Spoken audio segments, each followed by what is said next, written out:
heart beats, when my heart beats. No, I don't wanna go anywhere alone. No, you're for me. My spirit's roaring. Girl, you the queen, I'm the king. Let's rule the jungle. Like I can't get enough. I'm addicted to your love, and I can't overdose on ya. Think love is a good drug. Black man, black fam, black fam. Welcome to Black Dad Code, where everything we do before family, but nothing before family. I'm your favorite guy from Major High, Kelly Major. I'm Kevin Bailey. And today we have the honor of interviewing Mr. Kenyatta Terry. What's going on, man? What's going How on? y'all guys doing? I appreciate y'all having me here with y'all today. Thanks for coming on with us, man. Thank you for coming on. Well, I'm Kenyatta Terry. People know me mostly from my father's restaurant back in the 90s and early 2000s, the Chicken Shack. But actually now I'm the general manager of KJM's 105.3 here in Tulsa. Okay. That's pretty good there. You gonna teach us a lesson, man? You gonna tell us how to do this thing?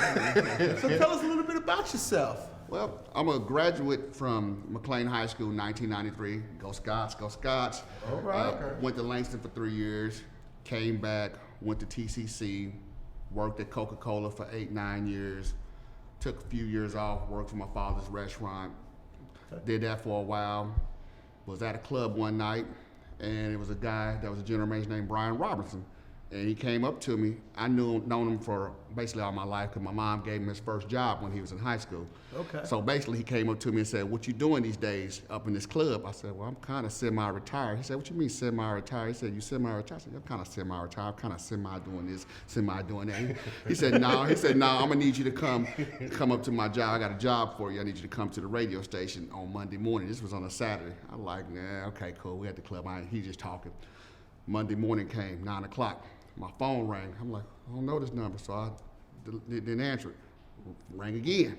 When they answered, he said, "It's 9 o'clock. You ain't here. Why aren't you up here for this interview?" I said, I didn't know you was for real. He said, "I need you up here. I need you to get dressed. Come on up here for this interview." I said, "Well, I got my girlfriend's son with me. You know, he didn't go to school. He said, bring him with you." I said, "Oh, okay." So there wasn't no excuses. So I came up there. Basically, he's told me, "Look, I want you to take this position. I'm getting ready to go to a different position out of state, and I think you'll be a great fit here at the station." I was like, "I don't know nothing about no radio selling." He said, "Well, you worked at Coca-Cola. It's basically the same thing. You just go out and you meet customers and clients, and you help, bring in business." I said, "Okay, we'll give it a shot."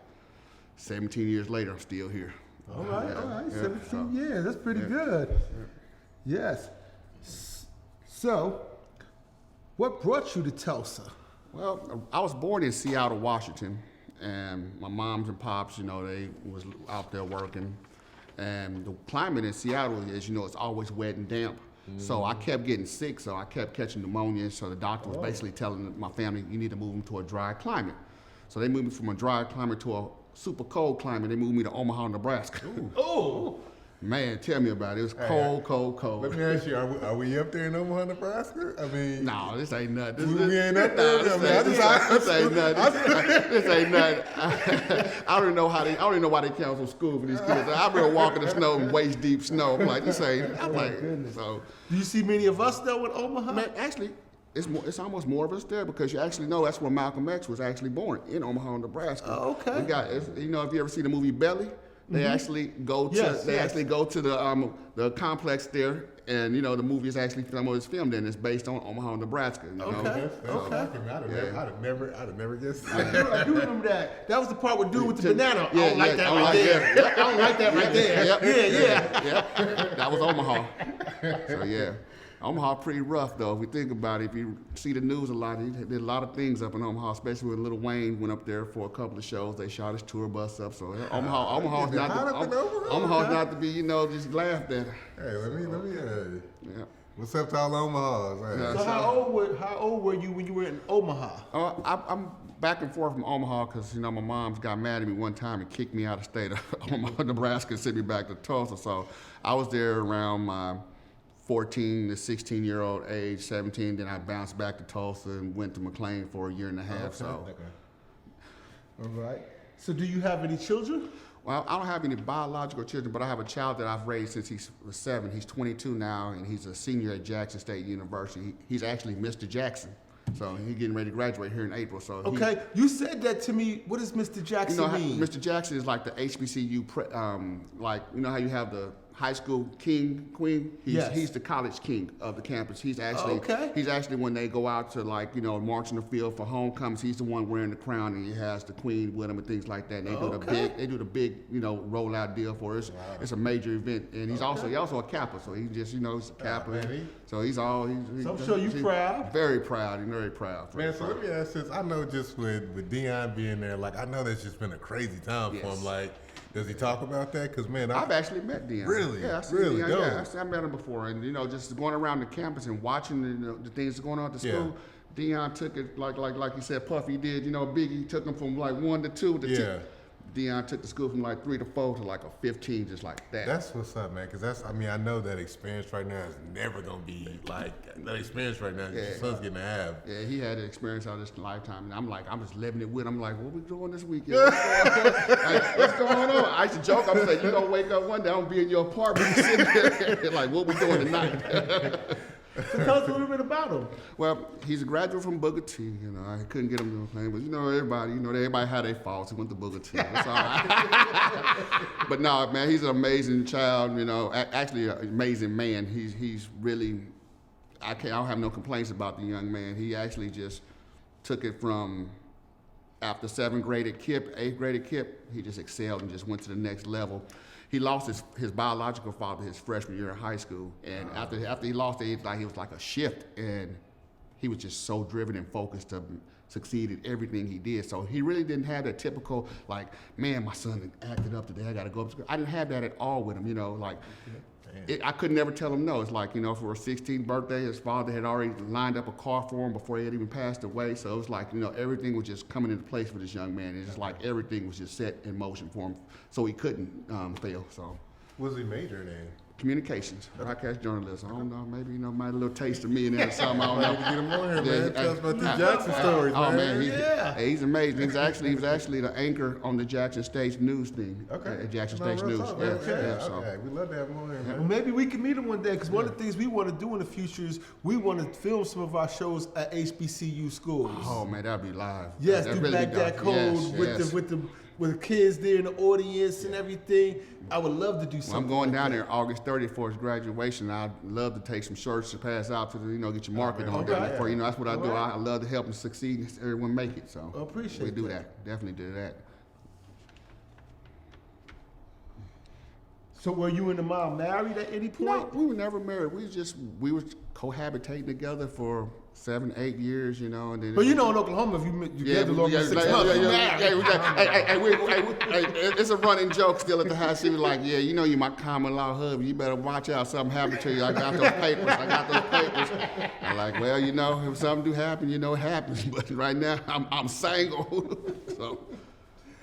But no, me and her, we co-parent, just amazing. She's a good friend. We talk, all the time. We make sure things is right for him. She'll call me like, look, we need to get his graduation stuff ready for this, and this. We need to make sure Josh has it. It's always about Josh. It's never about me and you, why we ain't together, why we ain't making nothing work. It's always about our focus is on him and making sure he succeeds and make sure he has what he needs. Basically, I told him, you don't have to work, because I'm going to make sure you don't have to worry about if I got to pay a bill or this bill is taken care of. Yeah. And when you graduate, you got 2 years, buddy, and then it's on you. You got 2 years after you graduate, and then, you stack your money, then it's on you. And this is a huge interview, guys, because this story is sure not told. Not only do we get no credit as black dads, we don't get credit for the dads that step in that are not biological dads, but serve every capacity of the dad and help raise and bring these children to be great people and stuff. The story doesn't get told. Yeah.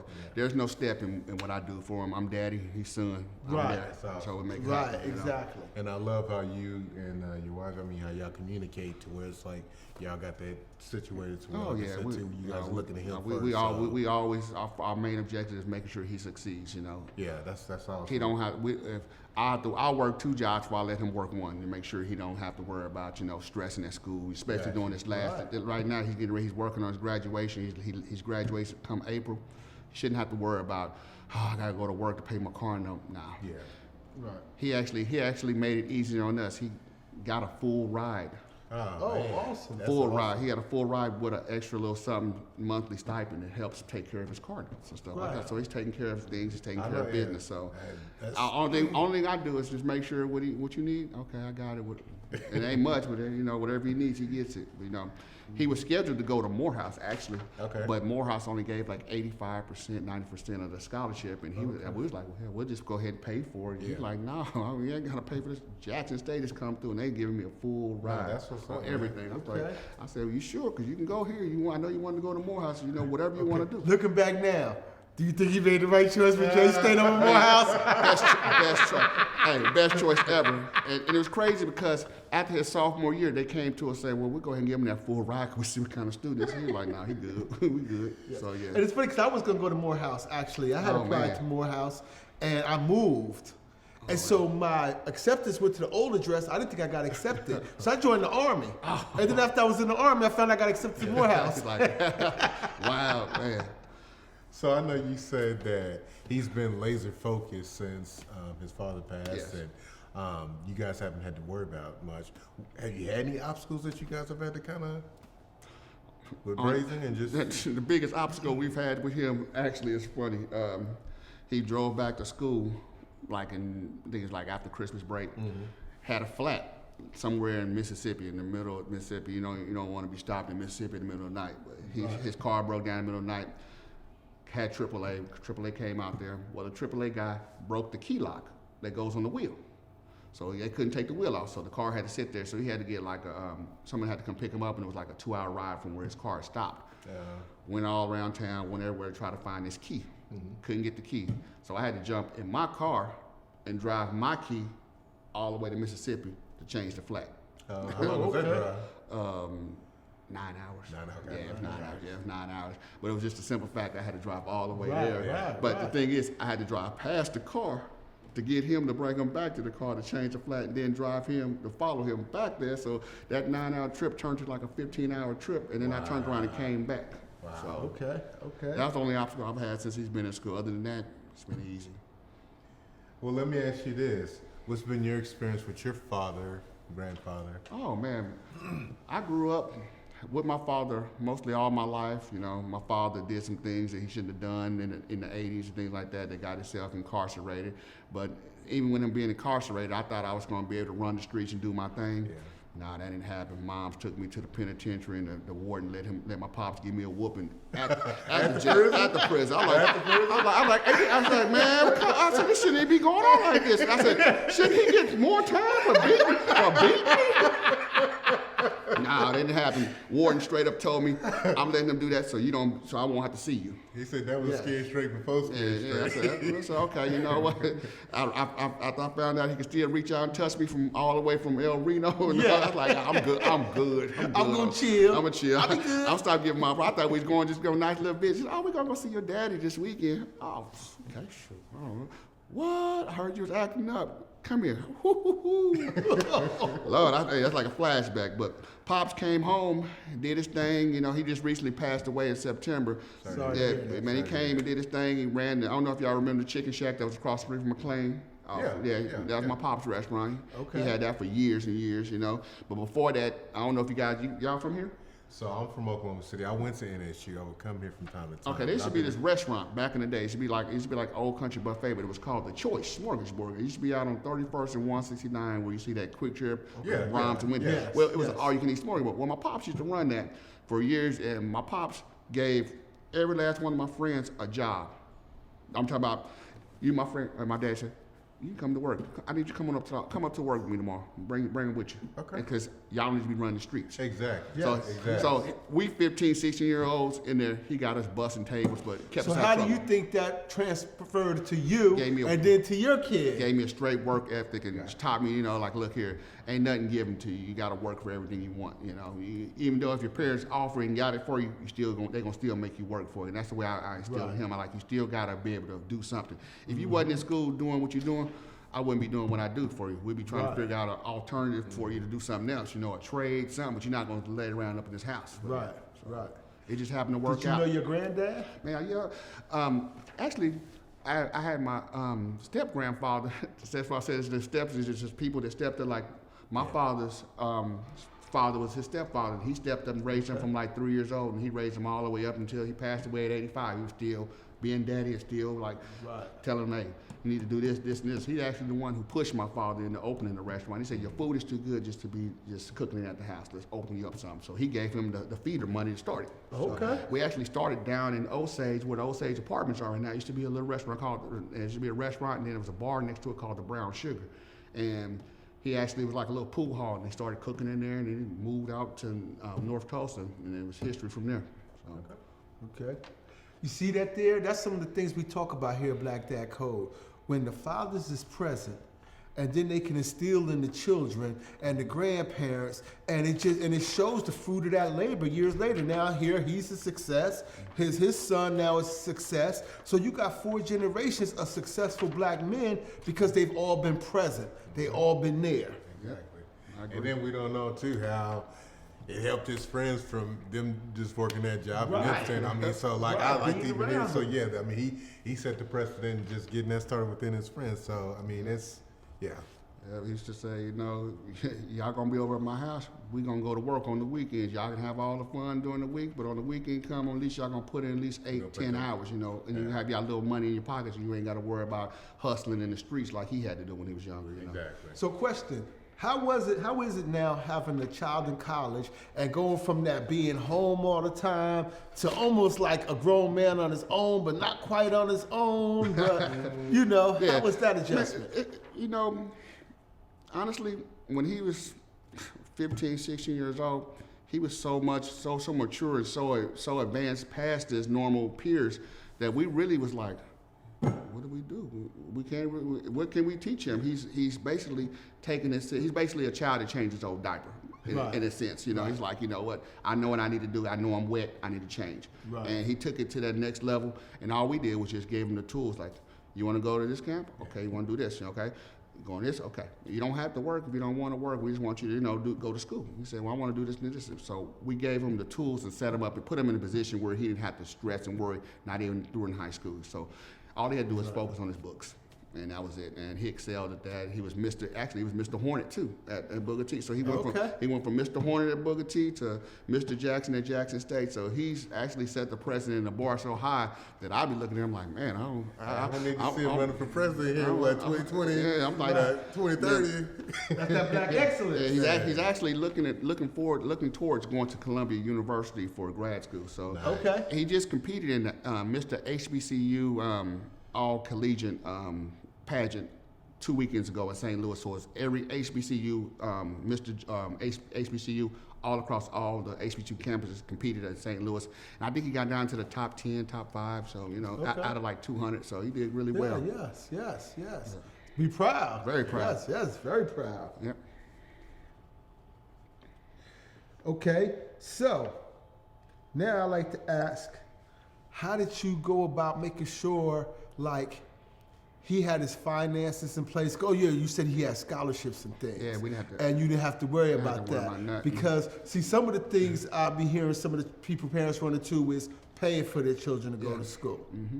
Actually, in the same sense, I just had to help my nephew. He went to Nebraska University. Me and my mom actually took out a loan to help pay for his year of school up there so he could attend the school that he wanted. You know, you want to go to Nebraska, you get accepted, I'm not going to tell you can't go. So you know what we're going to do is we're going to take out these little loans and you can go to school. If you like it, you stay. If you don't like it, we'll take you somewhere else. You know, gave him that opportunity. So I got a little debt I got to take care of later on down the line for him. But you know what? My nephew wasn't going to fall behind. What if I do for my son, I'm doing for my nephew, you know, just make sure, because his father wasn't, my nephew's father wasn't there. And that's why I was asking that, because I want to get that information out there. There's grants. If you don't qualify for grants, then there's loans, students' loans. And the thing that you need to know, parents, even if you don't know how to do it, just take your student or your child to the financial office at the campus they want to go to school. Because they want their money. And they know how to get all of their money from the government. And when you get these loans or these grants or these scholarships, the money goes to the school first. So they know they're getting their money off top. And then what's remaining then comes to the student. So they're going to do everything they can to help you get that money. Did you guys do something like that? We didn't have to. He was like, that scholarship No, was just talk about for rolling. your nephew. Oh, for my your nephew? yes. For my nephew, he made the decision at the last minute to like, okay, I want to go to Nebraska University because he got offers to play football, I think, at like Alcorn and Langston and a couple of other schools. But So he's walking home. he was walking on to Nebraska Got you. and COVID hit. Got you. He was Got walking you. on to play football and Gotcha. COVID hit, so it knocked out all the walk-on scholarships. You know, the season was almost shut down with the Big Ten, Yes. so he just was just there in school. And Right. so, You know what, man? More proud to him because, like I said to you, I got a scholarship to play football, and it was for D2 college, but I wanted to walk on to OSU, but I was just scared because I was like, I don't have any money. I'd rather take this money, but man, more proud to him for he following took- his dream. he for took just that trying- chance, you know. Yeah, that's he worked out with him during the Yeah, spring that's training, but what's- they didn't get to play no ball, so you Yeah. know, it's like, come on home, brother. Yeah, Come on no home. problem. Nah, that's definitely something. Yeah, I know how. What advice would you give to other dads preparing their kids for college? Start research early because there's scholarships available for anything. If your name is Kenyatta, there's a scholarship somewhere out there named Kenyatta. You can apply for that scholarship. There's scholarships with names on it. Just if you get a 2.5, you eligible for scholarships. And people don't know. They say, "Oh, my kid's just a 2.5." No, you're a still excel student at 2.5. There are scholarships available for anyone with a 2.5, even a 2.0 can still get you a scholarship. You just have to apply for these. There's grants, there's money just sitting there that we leave on the table every year in the black communities. I know there's one thing here in Tulsa achieves, and that they allow the kids to go to TCC, and so that's the thing to always tell the youngsters too. Like, hey, you can go get your undergrad, get your associates, Yes. and then, like I said to you, saving that money, and then whenever you ready or make the decision to go to the college you want to, yeah, you're ready to go. And then something else too I like to encourage to best Oklahoma families is there's a program in the school where if you take certain classes, you guaranteed they pay for you to go to a state school. Yep. And Oklahoma State is a state school. Yep. And it's in the Big 12 and it's highly up there. So you could take certain classes in school and maintain whatever the GPA you got to maintain or whatever, and you can go to Oklahoma State or any state college for free here in Oklahoma. They also offer classes in high school that are credit for college that you can take in high school that are transferred towards college that'll save you money. That I don't have to pay for this English course or this math course because I took it here in high school and it transfer over. So that's a way of people saving money and thinking like that. I remember back in the day they had like it was a Oklahoma Promise. I think it was, but I think it was for TU at one time. I think TU had did it, and it's like any student that went to like any of these at-risk schools like Gilcrease, Monroe, and things like that, they were offered if you kept up a 3.0 or 3.5 grade point average, you can get a full ride to TU. And I know a couple of kids that actually took advantage of that and went to TU and graduated from TU. Yes, and TU's the And top school. TU's like almost like an Ivy League private school. It's nothing cheap about that school. Nothing. Very expensive to get it. Nothing. Yes. Okay, there's a part of our show we do where we like to ask, what is Black Dad Code, or what do you think should be included in Black Dad Code? 'Cause we're establishing now Black Dad Code.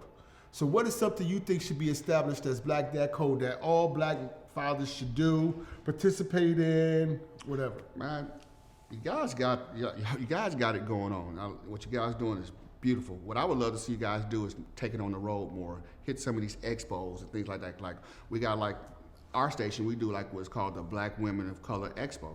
And why should we not have the Black Dad Code there? Why should we not have y'all featured talking in a forum? Why not have y'all in one of the rooms teaching this class, doing what y'all doing right now to our audience? You know, like a live broadcast in the room with other dads asking questions like a Q&A.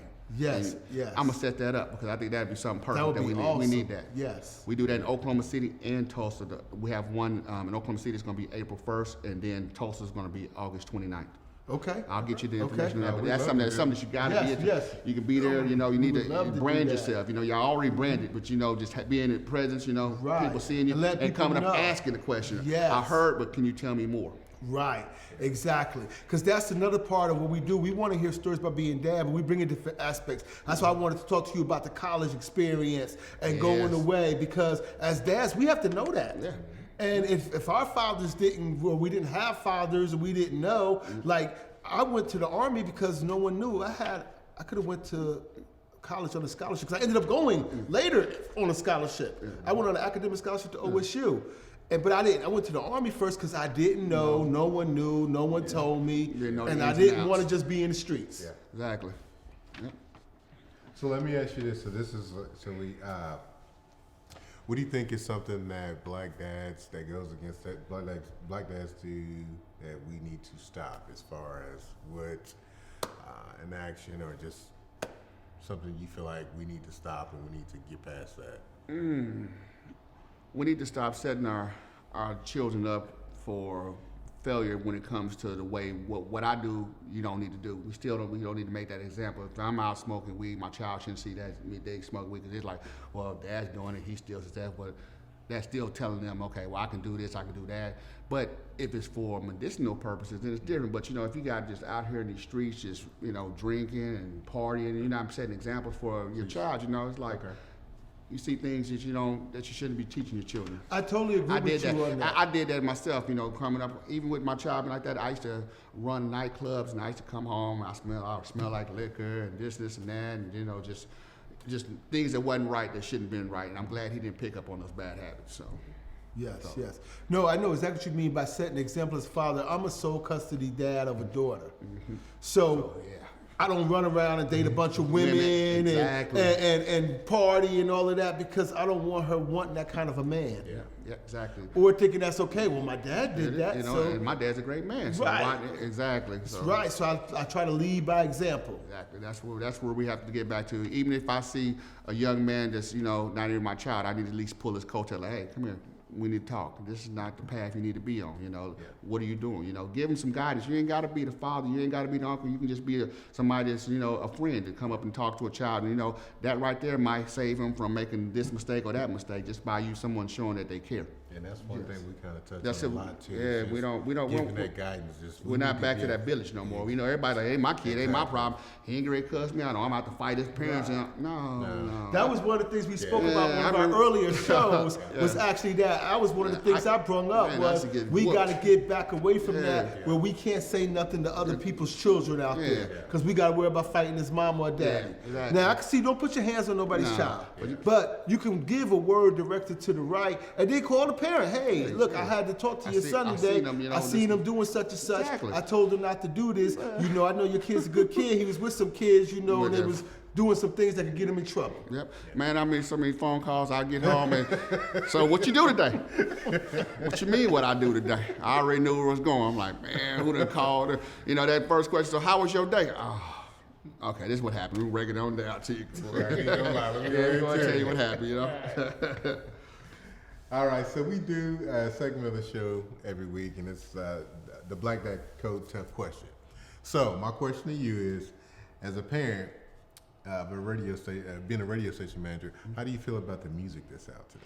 Woo, that's a tough one. That's one of those hit and miss questions because of music today. You don't know what you're going to actually get. You don't know what the message is. You don't know what they have. Sometimes you don't know what they're saying. But then I got to go back and say, well, dang, when I was growing up, my parents were saying the same thing about my music, Too Short, Two Live Crew, NWA, things like that, even going back to Gangsta Nip. So what do you listen to that type of stuff for? And I'm like, well, what are you listening to? I said, well, it's all about the generations, things that I said, it's a message in everything you say. You got to either listen to the message or avoid the message. Because a lot of these messages sometimes are now become so demonic and so, misconstrued that they're setting you up for failure, Right.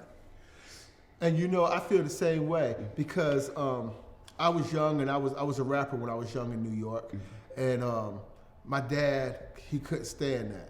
They were the old school era, and I actually had an opportunity. They wanted to sign me to make a record in New York, but I played football. My dad said, "No, you're playing football. You're not. That's a fad. That's gonna be out in a month or so, and you can go to college for playing ball. So no, you're not doing that." And so now as an adult, I don't try to do the same thing to my kids because I feel if our community would have embraced hip hop when it first came out, what we could have did with it as a community as a whole to benefit us all instead of just a few. But the old people wouldn't embrace it. They rejected it and didn't want nothing from it. So it became like a separate entity. And so I totally agree that we can't be like, okay, we didn't do this. Now we gotta look at the same way they're finding their way is how we found our way. And that's why as a parent, I don't listen to the music though. Yeah. I want to listen to it. I want to know what they say. I do listen to it, what they're saying, with a message, and then talk to her about it. What are you hearing when you hear this? What does this say to you? Yeah. Why do you like this? What is it? Is it just the beat that you're catching, or is it the lyrics? What is it that you're hearing that you're liking? So I know what page we on, so I know what role we need to go down. I Exactly. know one thing we talked about, because I know we were talking about lyrics and certain things like that. I think Chuck was saying as far as just kind of the path, and everybody doesn't need to be talking about popping pills, but then Kelly was saying too that, hey, some of these rappers are just telling the truth. And so I think the biggest part he was saying too is like, hey, if you educate your child on that truth and educate your child, hey, they don't want to go down that path, they can kind of look at that and distinguish that instead of just saying, oh, that sounds cool, let me do that. Yeah. So that's what's been happening here a lot lately. I've been noticing that these kids been popping these pills and going to sleep and not waking up, and it's like, man, this is bad. Yes. Because everybody think it's cool to pop a fizzle and just, get on down the road with it. I said, no, you don't even know what you're taking. Right, exactly. You can't even get me. I'm like, I be asking the doctor, so what's all in this medication? Okay, what's it gonna do? What's the side effects? Let's talk about this before I even take it. But yeah, but like you said, music and hip hop, they said it was gonna be, in and out. Our radio station is a testament. We 30 years this year at KJAM here in Tulsa. Okay, all right. 30 years in the game. 30 years, yeah. They said we was gonna be in and out, No, 30 years later, still going strong. So let me ask you this. What's something that you'd like to see change in the music and entertainment industry? I like to, I'm more of a live instrument type of, field. I love real music. I like live music. So, if they can incorporate some of this and bring back the horns, the drums, things like that, instead of all the auto-tune, bring back real music again, bring back real R&B, bring back real soul ballad tears, bring back some things, to make you still, want to be slow dance. I say I went to the club, they don't slow dance no more. I ain't see the slow dance. I'm like, well, dang, how y'all supposed to meet a woman? Back when I was coming through, we wait for that slow side. I get that slow. Got her. I got her. Yeah. Now, you sit on the wall the whole time. No, come on, man. You got to get out there, slow dance with the lady, That's how you get to know, like how Ray used to touch it, if you're big or not. You can go see what she got on, how many garments she got on, she holding this in or what, So you don't get home and get catfish. Get home and stuff just start popping off. Yeah, popping off, taking the I knew that booty wasn't real. She dropped it on the floor. Yeah. But no, man, this has been a great experience. I really do appreciate you guys having me here for this. I'm sorry it took so long to get here, but me transitioning over to the new, GM has been a lot of work.